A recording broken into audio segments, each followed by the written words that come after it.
Esse aqui é Iago Ravel. Ele tomou a decisão de se envolver com o crime. Só que, após uma operação no Rio de Janeiro, o seu nome acabou ganhando repercussão. Mas não pelos motivos que ele imaginava, e sim pela forma brutal com que ele foi encontrado em uma área de mata. Agora vamos entender essa história. Iago Ravel Rodrigues Rosário tinha apenas 19 anos e morava na zona norte do Rio de Janeiro. E, diferente de muitos que tentam esconder a vida que levam, ele fazia questão de mostrar. Nas redes sociais aparecia em fotos segurando fuzil, ostentando abertamente o status de quem fazia parte de uma facção. Em algumas imagens, ele até escondia a placa da moto, mas o rosto e a arma estavam ali, à mostra. Ou seja, o próprio Iago já deixava claro que estava envolvido com o crime. Não era segredo para ninguém, nem para ele mesmo. Conhecido como Ravel do CV, Iago era ligado ao Comando Vermelho, a facção que domina os complexos do Alemão e da Penha. Ele atuava na chamada linha de frente. Segundo o que apuraram as investigações, a função dele era basicamente de contenção. Vigiava as entradas da comunidade, protegia os pontos de venda de drogas e dava o alerta sempre que a polícia se aproximava. Mesmo sem anotações criminais formais, o nome dele já era monitorado por conta do envolvimento em invasões de território promovidas pela facção. Ou seja, mesmo sem ficha, ele já estava no radar da polícia. E estava próximo da estrutura de comando do Comando Vermelho naquela região. O mesmo grupo que dias depois se tornaria o principal alvo de uma operação histórica, encabeçada por um dos líderes mais procurados do Rio, conhecido como Doca. Iago não estava havia muito tempo nessa vida, mas o pouco tempo foi o suficiente para colocá-lo bem no meio do que viria a acontecer. E o que viria a acontecer entraria para a história do Brasil. Na madrugada do dia 28 de outubro de 2025, o Rio de Janeiro amanheceu com a maior mobilização policial já registrada no estado. Era o início da Operação Contenção. Cerca de 2.500 agentes das polícias civil e militar, incluindo o Bob e a Core, foram às ruas dos complexos do Alemão e da Penha. O objetivo era claro: cumprir cerca de 100 mandados de prisão, conter o avanço do Comando Vermelho e capturar as lideranças da facção, entre elas o principal alvo, o Doca. Diante da chegada das tropas, os criminosos fizeram o que estavam acostumados a fazer em operações anteriores. Recuaram para a zona de mata da Serra da Misericórdia, uma área densa de vegetação que liga o complexo da Penha ao do Alemão e que sempre funcionou como rota de fuga. Iago Ravel estava entre eles. O que esse grupo não sabia é que, horas antes, os agentes do BOPE já haviam subido a serra e montado um cerco.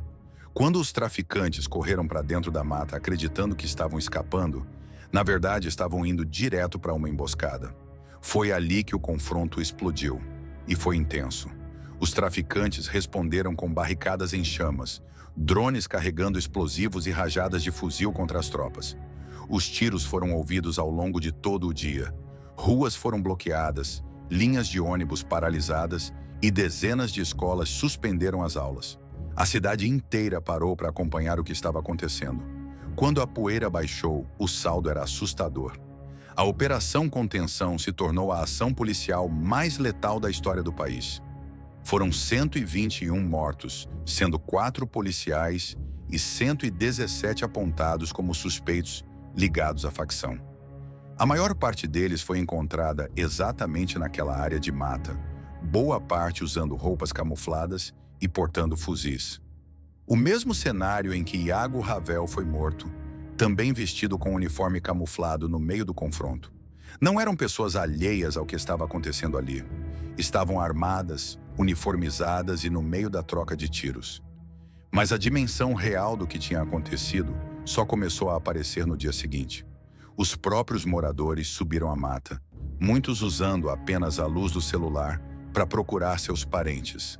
Encontraram dezenas de corpos espalhados pela vegetação e passaram a descê-los, um a um, levando tudo para a Praça São Lucas, na Penha. Foi no meio dessa busca que os moradores encontraram a cena de Iago Ravel. Fizeram com o Ravel, chefe, se rendeu, deram nem um tiro nele. O cara tudo embaixo. Não, eu mesmo tenho que ter, eu só aqui, cara.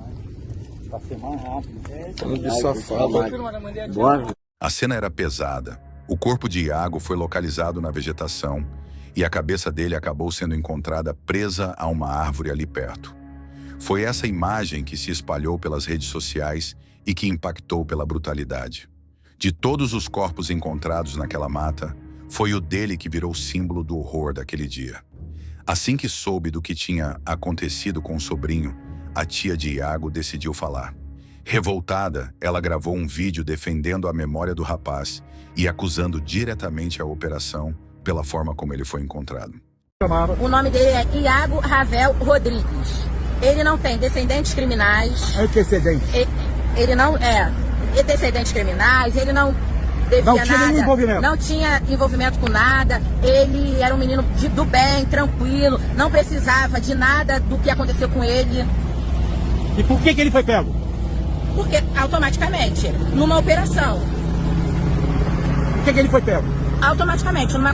Moça, ele não foi pego não, ele foi assassinado, porque se ele tivesse sido pego, ele estava preso, ele estava na delegacia, não entraram lá para prender, entraram lá para matar. Então ele não foi pego, ele foi assassinado. Aonde que aconteceu isso? No Complexo do Alemão, na mata. Depois que essas imagens e esses relatos se espalharam, a Polícia Civil precisou se pronunciar. E a versão oficial foi outra.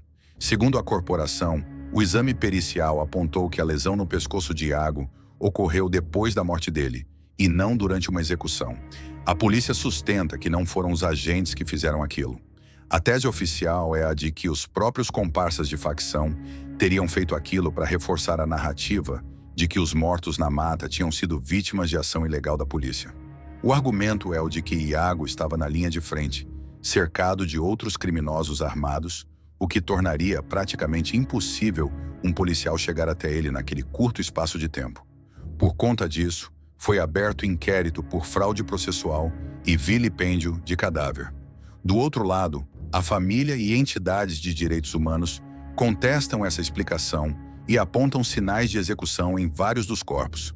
O laudo de Iago mostrou que ele foi atingido por um tiro de fuzil na parte inferior do abdômen, um disparo que atravessou órgãos vitais e que a cabeça foi separada minutos depois, ainda durante o caos do confronto.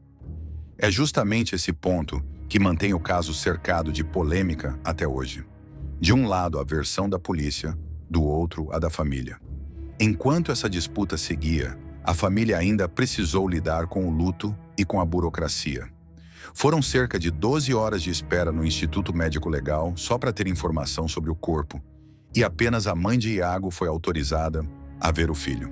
Dias depois, Iago Ravel foi sepultado no cemitério de Inhaúma, no Rio de Janeiro. E foi no velório que a mãe do rapaz também decidiu se manifestar, colocando a responsabilidade pelo que aconteceu com o filho no poder público e na forma como a operação foi conduzida. Isso aqui que o governo fez, ó. A única certeza que ele dá.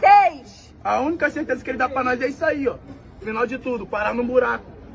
Tá ligado não? E ver a família Acabando com a toda. vida de Os muitas amigos, os famílias, irmãos, todo mundo aí, de ó. mães chorando.